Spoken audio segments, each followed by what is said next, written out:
Meaning of Gabonese. Gabonese. Gabonese. Gabonese. Gabonese.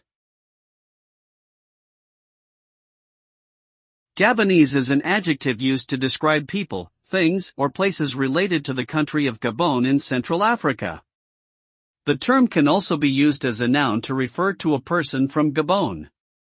Gabon is known for its lush rainforests, unique flora and fauna, and rich oil reserves.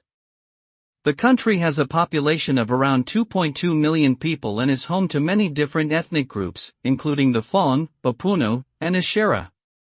Gabonese culture is influenced by traditional beliefs, as well as French colonial history.